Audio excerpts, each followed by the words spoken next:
अस्सलाम वालेकुम दोस्तों, माह शाबान की 15वीं शब की फजीलत यानी कि शब कद्र की फजीलत। माह रमज़ान की 15 तारीख यानी कि 14 तारीख की रात को 15 शाबान हो जाता है। दोस्तों, उसी रात की फजीलत क्या है, ये इरशाद मुस्तफ़ा यानी कि नबी पाक सल्लल्लाहु ताला अलैहि वसल्लम का फरमान है। दोस्तों, इस रात की फजीलत क्या है आप इस वीडियो में इंशाअल्लाह जानेंगे, और कितना मर्तबा है और अल्लाह क्या फरमाता है अपने बंदों से इसी रात में, और अल्लाह क्या तोहफा देता है इसी रात में अपने बंदों को।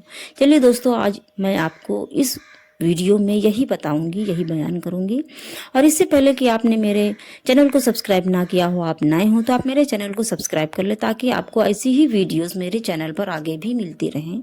और दोस्तों, आप मेरे चैनल पर जाएं, देखें, इंशाल्लाह आपको सारी वीडियोस पसंद आएंगी। और सारी वीडियोस कुरान और हदीस के दायरे में है, कोई भी झूठ नहीं है, सब सच्चाई है उसमें।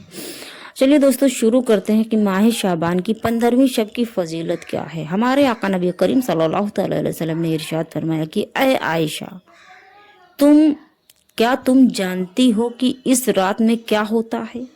हजरत आयशा सिद्दीक़ा रज़ियल्लाहु ताला अन्हा फरमाती हैं कि या रसूलुल्लाह सल्लल्लाहु ताला अलैहि वसल्लम, आप ही बतलाएं कि इस रात में क्या होता है। आप नबी करीम सल्लल्लाहु अलैहि वसल्लम ने इरशाद फरमाया कि इस रात में ये होता है कि आदम अलैहिस्सलाम के औलाद में से, यानी कि हम सब हज़रत आदम अलैहिस्सलाम की हम सभी औलादें हैं। दोस्तों, हज़रत आदम अलैहिस्सलाम की औलाद में से जो शख्स इस साल पैदा होगा और जो इस साल में मरेगा, उसका मरना और पैदा होना लिखा जाता है। यानी इसी तारीख को, इसी रात में किसकी ज़िंदगी किसकी मौत है, ये सब कुछ लिखा जाता है। और जो फरिश्ते उन कामों पर, यानी कि जो फरिश्ते इन कामों पर मुकर्रर होते हैं, उनको इत्तला दी जाती है अल्लाह के ज़रिए, अल्लाह की वही के ज़रिए उनको इत्तला दिया जाता है। और इत्तला दी जाती है कि जितना जितना रिज़्क मखलूक को इस बरस में मिलेगा, सब लिखा जाता है। यानी कि इस साल में जितना रिज़्क, जितना भी इंसान को जो कुछ भी मिलेगा, आज की रात में ही लिखा जाता है। दोस्तों, और उस बंदे को इस 15वीं रात को, इस 15वीं तारीख को अल्लाह ताला सूरज डूबते ही, दोस्तों 14वीं रात यानी कि 14 तारीख की रात को 15वीं रात शबे माह शाबान की होती है।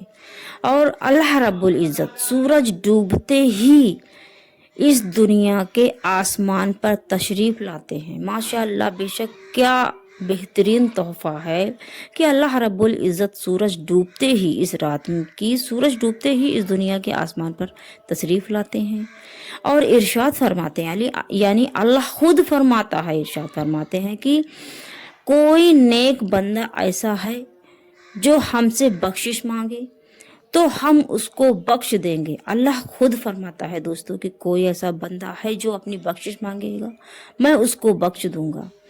और अल्लाह इरशाद फरमाता है कि और कोई रिस्क मांगे तो हम उसको रिस्क देंगे। कोई मुसीबत का मारा दुआ करेगा तो उसकी मुसीबत दूर करेंगे, अल्लाह फरमाता है। दोस्तों, इसी तरह सुबह होने तक अल्लाह इरशाद फरमाता रहता है।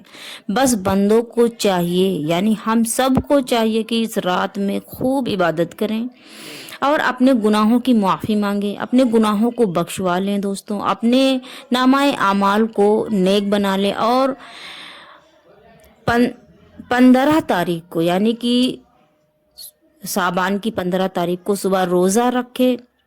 और अल्लाह ताला इस रात में अपनी मेहरबानी से बेशुमार बंदों को बख्शता है, मगर दोस्तों काफिर, मुशरिक, कीना रखने वाले को और कातिल को अल्लाह रब्बुल इज़्ज़त नहीं बख्शता है। दोस्तों, अब सोचिए कि माह शाबान की 15वीं शब को कितना अल्लाह रब्बुल इज़्ज़त मेहरबान है कि अल्लाह खुद फरमाता है कि कोई मुसीबत का मारा हो तो उसकी मुसीबत दूर करेंगे। कोई ऐसा बंदा है जो हमसे बख्शिश मांगेगा तो हम उसको बख्श देंगे, अपने गुनाहों की बख्शिश यानी रिज़्क कोई इस रात में दोस्तों कुछ भी मांगता है तो अल्लाह रब्बुल इज़्ज़त उसको देता है। अल्लाह का खुद फरमान है ये, और ये फरमान नबी पाक सल्लल्लाहु ताला अलैहि वसल्लम का है। आपने इरशाद फरमाया है दोस्तों। तो आइए हम सब मिलकर इस रात में इबादत करें, अपने गुनाहों को बख्शवा लें, अपने अमाल को नेक बना लें और सुबह रोज़ा रखें और अल्लाह से अपने गुनाहों की तौबा करें। अल्लाह हम सबके माँ बाप, भाई बहन और सबको गुनाहों से महफूज करें। और दोस्तों, ये वीडियो अगर आपको मेरी पसंद आई हो तो मेरे चैनल को सब्सक्राइब करके मेरी वीडियोस को लाइक शेयर और कमेंट्स करें। और अगर बताने में कोई गलती हुई हो तो मैं माजरत चाहूँगी। और दोस्तों, अगर इससे रिलेटिव या इस्लाम से रिलेटिव आपके जहन में कोई सवाल है, आप कोई सवाल पूछना चाहते हैं तो कमेंट्स बॉक्स में सवाल करें। इंशाअल्लाह आपको जवाब मैं ज़रूर से ज़रूर दूँगी।